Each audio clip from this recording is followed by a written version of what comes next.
Mad Knicks, giving you a recap of tonight's game. Let's just get right into it, man. Ain't gonna waste your time, man.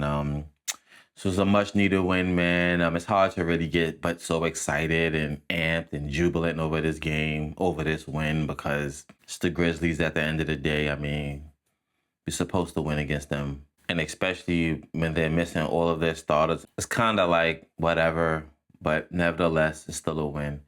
Let's just get right into it, man. First quarter, good ball movement early. Really good ball movement early. It like they was making a valiant effort to give the ball to Cat. Especially not having no JB, we didn't have no Deuce, we didn't have no Mitch. It was kind of like we're gonna make Cat the focal point. And, you got to kind of start doing that even if Jalen is playing. I mean, you just kind of have to, man. You got to get him involved, man. You have to get all of these guys involved, man. You can't ice them out for Jalen. You know what I mean? Like, it's not working right now. Maybe it has worked before. Maybe it can work later on. But right now, it's not working, man. So that has to be something that we're constantly doing, man. And I get it to say that in practice, is different than in theory, because getting Cat the ball sometimes when they're doubling him, even when they doubling him on the weak side, on the entry pass, it's tough, man. It's tough. And we don't have confident passers to get the ball to him, but, we got to find a way to get him involved, man. You know what I mean? So that was pretty much it for the first quarter. There wasn't really much going on. We was kind of like cooking them in the first quarter. Second quarter, Hulk and Cole got some good minutes. They gave us some good minutes. We went up by 19 in the mid-second quarter. Mikal was playing aggressive, man, all game today, man. I believe he had like 20, I think, or something like that. Like, he was cooking, man, like finally playing aggressive. And again, these are things that's supposed to be happening even if Jalen is there. I don't see how Jalen is stopping anyone or any of these players from being what they should be, their best selves. Jalen is not stopping that, man. I'm tired of hearing that excuse, man. You guys can cook even when he's playing. So it was good to see that from Mikal, man, making in some threes, some blow-by dunks. Really good, man. Third quarter, Jose and Cat was wheeling and dealing, a lot of giving goals, a lot of the pick and rolls. Again, now, that's something that Jalen hasn't been doing as much with Cat. And now Jalen needs to take notes and see what Alvarado is doing and go, all right, let me bring that into my game. Might be too late in the season to start making those kind of changes to see something different like that. But nevertheless, it's interesting, man. Like, you know what I mean? But Jose and Cat was doing their thing. The Grizzlies made a run. They got it down to 3 points at some point. They make a run, of course. We start getting cold.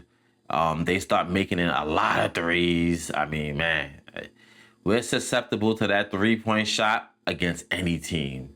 We could be playing against Archbishop Malloy, and they're going to hit threes against the Knicks. Any and everybody can make in threes against the Knicks. It just is what it is, man. Fourth quarter, it got kind of competitive for no reason. I mean, we never kind of got down past, I want to say, 7 points. You know what I mean? After it going down to 3, it ballooned back up and they came back again. It got a little competitive. The defense, they was kind of scoring on us, man. Our defense was kind of like struggling a little bit. But all in all, it was a wire-to-wire pretty much blowout. I can't say they scared us, but they did make it more competitive than it was supposed to be.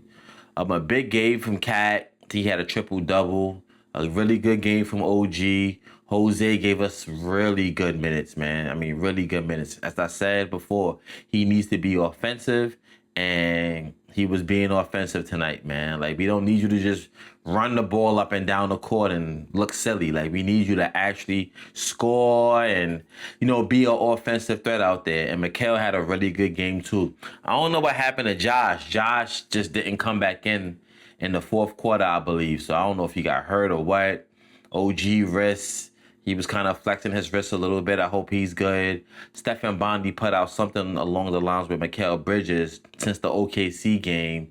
His shot, like he was feeling pain when he was shooting or something like that. And I hope that's all right. The Jalen Brunson thing, I don't think that's really much of an injury. I think that's low management disguised as the injury. Deuce sitting out is a good idea. Let him sit down because we don't play again until Friday. So let him sit down. You know, I mean, among any things, at the very least, let this team just be healthy, man, by the time the playoffs start. Among other things that we need to improve on, that we need to see some difference in from here on out, at least let us be healthy, man. And you know what I mean? Like, let's just go with from let's take it from there, man. And let's hope for the best, man. Like, right now it's looking like if the season ended today, we'll draw Toronto. I'm in favor of that. I think we can come out of that. I mean, I think we come up with most of these teams, man, but not playing the way we've been playing, man. I mean, not playing the way we playing, we probably could lose to Toronto. We could lose to anybody. I mean, that's the reality, man. But when we're playing the way we play, we could beat almost anybody. But we just haven't seen that in a minute, man. Not against some decent teams. So, and look, man, we coming healthy, man. We be all right, man. I'm looking at a bench. My personal opinion. Jose, if he's going to score like how he's doing tonight, like if he can do that, then But if he's not going to do that, I want a firepower bench, man. If we're going to go 8 to 9, I'll say 8. I'll say 9 the most they probably will do. But it could be Clarkson, Shamet, Deuce, and Mitch. You know what I mean? Like, and then you want a spot Mo here and there, spot Mo minutes, Mo Diawara minutes. You can if you want to, or if you need a Jose to come in, you want here and there, all right? So that'll bump it to 10 here and there if you need to. But if it's going to be 9, I want Shamet, Deuce, and Jordan Clarkson, man, to have the scoring, the punching power, man. And then Mitch, you got to play Mitch. But, yeah, man, that's pretty much it, man. It was a blowout. When there's games like this, it's really not much to talk about, man. I'll be covering Friday's game. As usual, we play against the Bulls. So, the schedule's getting softened, man. They're softening up the schedule a little bit for us. So let's just string some wins so we can at least stay in this spot. And I just don't think I don't think the number 2 seed. I don't think the 2 seed is happening, man. I don't see it, man. I mean, Boston is not losing right now. We played them only once more. We was 1.5 games behind, maybe, but we're like 2.5 back. I don't really see it, man. But hey, whatever, man. It is what it is, man. Mad Knicks here, man, giving you a recap of tonight's game. Like, comment, subscribe. Please like, comment, subscribe. Subscribe to my Mad Knicks short channel. Follow me on Twitter at @KMalls_. And we up out of here, man. Peace.